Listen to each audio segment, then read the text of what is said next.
We will never turn our back on a single Scot. We've got to wrestle with those challenges. This is the same nonsense we have heard time and time again. This is our country. Let's fix it together. Hello and welcome to the latest Planet Holyrood. I'm Paul Hutcheon, political editor of the Daily Record, joined this week by John Ferguson, who's the editor of the Sunday Mail, and Ben Borland, who's the editor of the Scottish Daily Express. Right, there's one issue we're going to discuss today, and that is the Scottish Labour leadership contest, triggered by the resignation of Anas Sarwar. I kind of feel like, in terms of my career, this feels like the 85th Scottish Labour leadership contest in the history of devolution. I've covered them all and I've loved them all, so I'm pretty sure this is going to be a good one as well. Scores on the doors are, if you want to be a candidate, you have to get the backing of 3 Scottish Labour MSPs, 3 Scottish Labour MPs, and a handful of affiliated trade unions or constituency Labour parties. And so there are 4 potential candidates just now. You've got Michael Mara, who's the finance spokesperson for Scottish Labour. You've got Monica Lennon, who will very soon be back at Holyrood as an MSP. You've got Joe Fagan, who was a recently elected South Scotland MSP, and Katie Clark, who is a regional list MSP on the West Scotland list. So, John, first thing I want to talk about is, Monica Lennon declared in the Sunday Mail, said she wanted to be a candidate, but word reaches me, and I think you are aware of this as well, that she might struggle to actually make it from contender to candidate and actually get the 3 MSPs and 3 MPs that she needs to get on the ballot paper. And there is a suggestion that some of the parliamentarians might be ganging up against her to keep her off the ballot. What are your thoughts on that? Yeah, I mean, there's obviously, you're talking about quite a small pool of MSPs that any prospective candidate needs to get the support of. But I think that, if Labour want this to be about a kind of genuine reflection on the state of the party in Scotland and they want to see real change, then this would be an extremely bad look if Monica was to not be able to stand because 2 of her soon-to-be parliamentary colleagues would refuse to make sure that she was on the ballot. I think Monica is arguably Scottish Labour's politician with the most name recognition, and in Scotland she's been a really good campaigner over decades. She's considered to be on the left of the party. I think that Michael Mara will be very pleased if she doesn't get onto the ballot, because I think he'll probably beat any other sort of left candidate that gets put up. And I think the thing that this would really speak to, if it were to happen, and I think you've got to hope that it wouldn't, that the party internally sees that it would just be such a bad look, and if they want there to be a real contest, then they've got to make sure that people who want the opportunity to stand can. So if she was effectively blocked, and say Katie Clark decided for whatever reason she didn't want to be a candidate, that would mean there's no female candidate in the Scottish Labour race. Yes, exactly. There would be no female candidate. The members would have very little choice. And I think one of the things that you can really see crystallising here is the disconnect between the Labour membership and the Scottish Labour parliamentary group. I think you would find that Monica would be very popular with the wider membership. She got over 40% of the vote when she stood against Anas Sarwar, and that was, despite arguably having the party machine against her. So she's a popular figure with members. It would seem a sorry state of affairs if the parliamentary group were to block her standing in that ballot, and that they were to end up with like a far less recognisable candidate who was considered the sort of left candidate. Ben, Scottish Labour are in a bad way. It's an understatement. Do you think it'd be good to have a wide-ranging contest rather than 2 blokes? I mean, yeah, I think so. It's quite something that we're dedicating a whole episode to this, because I really think the average punter in the street probably doesn't even know there's a Labour leadership contest on. Having said that, it's a political podcast, and the people who watch and listen will know it's on. For me, Michael Marr's the standout candidate by an absolute country mile, but then he's more soft left, so he's got closer to where I am and where Express readers are, and I think where the vast majority of people who might vote for Labour are. I mean, Monica Lennon, I've spoken to her in the past, dealt with her in the past. She seems really good. She's very switched on. I think I'm really glad she's coming back as an MSP. I don't see her as a leader who's going to get Labour back to where they need to be. I mean, for me, she almost got the kiss of death today. Ross Greer endorsed her, then she'd be the best candidate. Which, you know, if Ross Greer is saying you're the best candidate, then yeah, it was maybe an attempt to scupper her candidacy. well, You're one of our nominees. Yeah, maybe he could. I don't know. It would be great to see her in the race, but on the other hand, the danger then might be that she wins, and I don't think that would be the best thing for Scottish Labour. So they've got a lot of issues to discuss because this will be their 11th leader since 1999. May was their 5th defeat in a row to the SNP. I think their lowest vote share in the history of devolution, lowest number of MSPs. I said last week that if it was a company to be put into administration, all sorts of sub-issues like the relationship with the UK party, who exactly do they stand for? Do you sense that this contest is going to have an airing of these issues, or do you think it might just sort of degenerate into the sort of usual mudslinging? I don't think it will have the big issues. I don't think any of the candidates look like they're up for discussing that.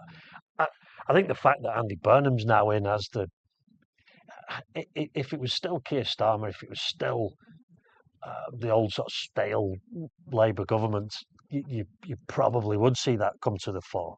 It's very hard to discuss breaking away and a new relationship with UK Labour when UK Labour itself has only just transformed into a whole new party. So, I mean, you don't want to risk saying let's break away because Andy Burnham might end up being really popular. Isn't the point that Ben makes about Andy Burnham is quite a good one, because in May, Scottish Labour were judged in relation to Keir Starmer's party, and there's since been this debate on should there be a breakaway, should there be a split. But of course, in the last week, there's been a bit of a Burnham bounce. He's clearly a better, more astute politician than Keir Starmer, and there are some people in Scottish Labour saying, well, let's just jump on the Burnham bandwagon. Let's hitch a ride with him. But, I mean, the Burnham bubble will have burst by 2031. The Scottish Labour might get a good result in the general election by being close to Burnham, but he is going to go down at some point. And in 2031, if that's their strategy, they might find themselves in exactly the same position as they were in May, which is they've tied themselves to an unpopular UK Labour leader. Yeah, I mean, it certainly does look like there's been a Burnham bounce at the moment. Labour are suddenly leading in polls nationally. Again, there is just like you can feel it. That there's a bit more energy and enthusiasm around the government now. I've never really bought the idea of the sort of Scottish Labour breaking away. I mean, do you think your average voter really has any conception of the sort of governance relationship between Scottish Labour and UK Labour? I think they probably don't. I think short of actually changing the name of the party in Scotland, nobody would really be aware of what that relationship was anyway. And I mean, things change so quickly in politics. I'm actually surprised at the moment there seems to be a lot of senior Labour figures in Scotland going on about this review of what went wrong in the election. I think, look, they lost, that's what went wrong, and they're now, things are changing quite quickly. If I was them, I would, just forget about the election. It's quite a simple thing. Keir Starmer was very unpopular, and you lost. It's time to move on, come up with some new policies. I think that rather than sort of obsess on the relationship between Scottish Labour and National Labour, I think it's probably the bigger question for Scottish politics is how the different parties in Parliament interact with each other. I think one of the problems of the Scottish Parliament is that we think it's Westminster, or the parties behave as if they're in Westminster, this very adversarial sort of system, and that's not really how the Scottish Parliament will function well. It's I think increasingly, but the next election will probably see even more of a government made up of a coalition between parties, and I think you do need to much more just pick your issues and try and get things done on a micro level rather than treating the whole thing like a sort of Westminster Punch and Judy politics. But the thing with that is the SNP don't want to deal with anyone else. They want it their way on every single issue. So there's no room for any opposition parties to work with the government. For example, the two things that Monica Lennon would say were her notable successes: period poverty, ecocide. They seem to have managed to build a cross-party consensus around some of those things. There has been issues where parties have worked together in the common good. Yeah, a handful, I guess. SNP are passing budgets with the help of Greens. I mean, I guess the question is it too far gone for Scottish Labour, given the historical decline, going backwards every single election? Can they ever recover? I mean, I have my doubts. I mean, at Holyrood level, I mean, clearly that a very good result in 2024, their best result in a generation, won 37 MPs, whatever it was. But at Holyrood, it just seems like, the current trajectory of the Greens will come ahead of them in 2031. Well, I don't think. I mean, never say never. I think they were on track to. In 2024, Anna Sauer was on track to be First Minister. They were on track to win a Holyrood election. It's Keir Starmer that brought them down. So I don't think that's an accurate way of saying they're just going to keep dwindling away. I think ultimately, again, go back to that 2024 vote, and there is a large chunk of the electorate will vote Labour. It's just how you... So what is the way forward then? Say it was Michael Mara. What do you think he should do? What are the sort of basics in order to get them on the pitch, match ready and able to win an election at Holyrood? I mean, they're kind of stymied at the moment because there's two parties with 17 MSP. So there's not an official opposition as such. No one seems to know who the opposition is. I think what Labour have to do is just act like the opposition and just own that space and say, look, we're going to be the official opposition, if not officially, but in deed and in action. They've done that in the past, though. They have been the main opposition. They've acted like it. Not for a long time, the Conservatives have been the opposition for a long, long time. Going right back to 2016, I think, before when Ruth first. I mean, one thing I would say, if you look at the way the Conservatives, and I'm sure Labour won't want to take any lessons from the Conservatives, but the way they built success at Holyrood was a closer relationship with the UK party. David Cameron and Ruth Davidson were very much a double act. Russell Finlay and Kemi Badenoch at the moment are a really good team. I think the new leader needs to be close to Andy Burnham, and he's just got to, he or she. But that UK leader has to be you've got popular. Yeah, exactly. No point hugging a loser. A dodo. No point hugging a dodo. I mean, it's good statements of fact there. And okay, that might be a good strategy just now. As we say, Burnham's on the way up, but I think there's just no way of separating out the Scottish Labour and UK Labour.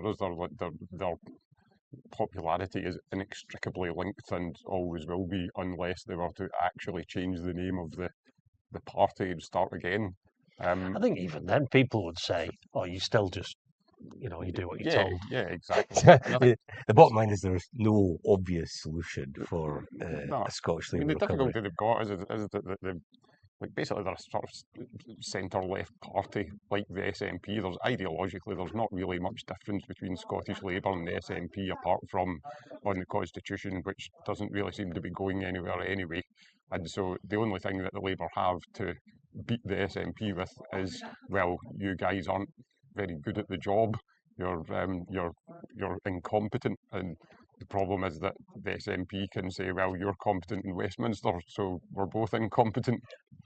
And everybody, for whatever reason, seems to, or a lot of people continue to vote SNP. So I think they do. I think they need to kind of face the reality that yes, whoever wins this battle, the Andy Burnham's success will be their success, his failure will be their failures, and you need which a is strong basically a personality rerun of that- May. Yeah, I think there's a few big policy things. Like I think they need to have a serious think about their policy on oil and gas. I think whoever's the leader will need to. I know this. It feels like this isn't an issue anymore, but on the trans stuff, you need to kind of be clear about where you stand on that, and you know, you need to project confidence on kind of project the idea that you understand that the economy is important and that raising money is as important as spending money. One, I mean, obviously the first big electoral test is going to be the council elections. You know, if Labour can get together, got Glasgow, can the SNP hold on to Glasgow? People here seem very, very unhappy with the council. That would be a big stepping stone, I think, if Labour can win Glasgow back. I mean, if you look at the damage Reform did to Labour at the Holyrood election, what they're going to do to Labour in council elections. I mean, the last council election, I don't think Reform won any seats at all. They're going to make huge inroads. They might have the balance of power in a number of local authorities. It could be chaos. We had a story this morning. Monica Lennon said that the Sarwar ban on Labour working with the SNP and the Tories should be lifted, so they should be able to do deals with both those parties in order to shut out Reform. So that might be an early sign. It makes sense, doesn't it? I mean, these deals have been happening for decades in reality, and there was just this. It became an issue because of a couple of councils, and Sarwar said, right, there's going to be a ban. I don't think it really makes sense at local government level to have that sort it's of also a bit of a system. contradiction if you're a politician who says, oh, you want more devolution for councils and local authorities, but then you're actually sort of taking the decisions away about administrations from them, the councils on the ground who know about their areas, and saying that's going to be a matter for a central committee in Glasgow. That's centralisation, it's not devolution. Yeah, absolutely. It just seems a bit daft. But listen, I mean, we do, like, as bad as things seem for Scottish Labour, the situation can change quickly. In a way, it's difficult if the SNP weren't to win another Scottish election, and you do think, well, how long can one party stay in control? If the SNP weren't to form the next government in Scotland, then who's the most likely party to replace them? Got to think that Labour would be in the mix. It's such a long way off, though. I mean, yeah, it's away. Yeah, which is greater. There is no reason why whoever wins this leadership battle can't become the next First Minister. I think again, for Express readers, 5 years away, it's a long time. You know, it's going to be very hard at 2031 to argue that a generation hasn't passed since 2014. So suddenly, once again, it's going to be another referendum election. Is there a case for the UK parties clubbing together and saying, bring it on? Well, I mean, in a referendum organised by Westminster this time, not by Hollywood. There's certainly a case. I mean, it's been the theory for a long time that it's going to take a second one to resolve this. You know, Quebec, it was the second one that finally answered. It's just obviously the gamble is the second I think one. there's also this issue that is it by saying no, not now, not ever, is that in part responsible for the SNP's continued success, because people know they can vote for this party that will fight tooth and nail for resources and money from Westminster, safe in the knowledge that you're never actually going to need to contend with their central objective, which is independence. I mean, in a way, the SNP have taken the issue off the table for the next 5 years anyway, because it's when he said we need a majority. They didn't get one, and he's turned the volume down big time. Oh, well, I mean, he hasn't got an argument. He hasn't got a mandate. He said it's got to be a majority of SNP MSPs. They didn't get a majority. Now they're talking about they've got the biggest number of pro-independence MSPs. I mean, I think I would have been embarrassed if I'd been John Swinney raising that one. It's never going to happen. Ridiculous. I mean, the thing is, Monica Lennon seems to be more open to the idea of another referendum. She's certainly seen. That seems to be the general perception, that she's a bit wobbly on independence. I think that I could see the next step for Labour if they could swallow it, and I think there's such hostility within the Labour membership to IndyRef 2. The next step would be maybe agreeing what needs to happen for there to be IndyRef 2, like you've got in Northern Ireland, rather than simply saying, let's have a snap poll. But does that get... Are you going to win voters back from the SNP and the Greens that way? Why not just give them up as lost and try and... I think at some point it does just kind of become a bit of a democratic outrage. It's just that it's like, if there's a constitutional thing that for the last 10 years there's been clear evidence that around half of a country wants, and this could be independence, it could be any other thing. If you're just going to say no, we're going to not allow you to have your say in that because it doesn't suit us, that's not democratic, and as time goes on, that there was a democratic option for people to vote for the SNP, and if Swinney had got a majority, we'd be sat here talking about IndyRef 2, and he didn't get one. Yeah, but they do. Democracy. A lot of people did vote for them. Well, but not enough. Not enough. It was. There was an option there for a huge upswelling of the Scottish electorate to vote for the SNP, and they just didn't do it.